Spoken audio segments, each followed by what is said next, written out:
জলপাইয়ের সিজন যেহেতু চলেই আসছে তো জলপাইয়ের আচার তো খেতেই হবে। তো আজকে দেখাবো আপনি খুব সহজেই কিভাবে কক্সবাজারের বার্মিজ আচার জলপাই দিয়ে বাসায় বানিয়ে খেতে পারবেন। সো হ্যালো এভরিওয়ান, আসসালামু আলাইকুম। সবাই কেমন আছেন? আশা করছি নিশ্চয়ই ভালো আছেন।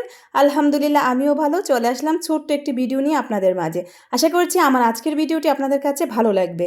তো এই তো জলপাই দিয়ে খুব সহজেই আজকে বার্মিজ আচার বানিয়ে আপনাদেরকে দেখাবো।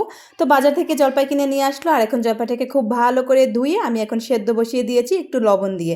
এখানে একটা প্যানের মধ্যে দিয়ে দিলাম সরিষার তেল, তার সাথে দিয়ে দিলাম রসুন বাটা, সাথে কয়েকটা আস্ত মশলাও দিয়েছি। তো এখানে দিয়ে দিয়েছিলাম দারচিনি, তেজপাতা, তারপর হচ্ছে এলাচ। তো আস্ত মশলা আপনারা চাইলে দিতে পারেন, না চাইলে নাও দিতে পারেন। এখানে আস্ত মশলা দেওয়াতে স্বাদের কোনো হেরফের হবে না। তো এই তো জলপাইটাকে আমি ভেঙে একটু কচলিয়ে দিয়ে দিয়েছি, যেহেতু আমি একটা বার্মিজ আচার বানাবো সেজন্য। তো এখানে আমি জলপাইটাকে দিয়ে খুব ভালো করে একটু নেড়েচেড়ে দেওয়া হয়েছে। আসলে এই নাড়াচাড়ার কাজটা কিন্তু আমার শাশুড়িই করছে। আমি এক হাতে অবশ্যই আমার প্রিয় একটা আপুর লাইভে জয়েন ছিলাম সেজন্য। তো এই তো এখানে লবণ, তারপরে হচ্ছে গুঁড়া মরিচের গুঁড়ো, সাথে দিয়ে দিলাম চিনিটা। অবশ্যই চিনিটা আপনারা আপনাদের পরিমাণ বুঝে শুনে দিবেন। তো আমি আমার পরিমাণ মতো চিনিটা দিয়ে দিলাম, সাথে দিয়ে দিলাম পরিমাণ মতো পাঁচফোড়ন গুঁড়ো করে আমি দিয়েছি। পাঁচফোড়নটাকে আগে টেলে হালকা একটু গুঁড়ো করে দিয়েছি।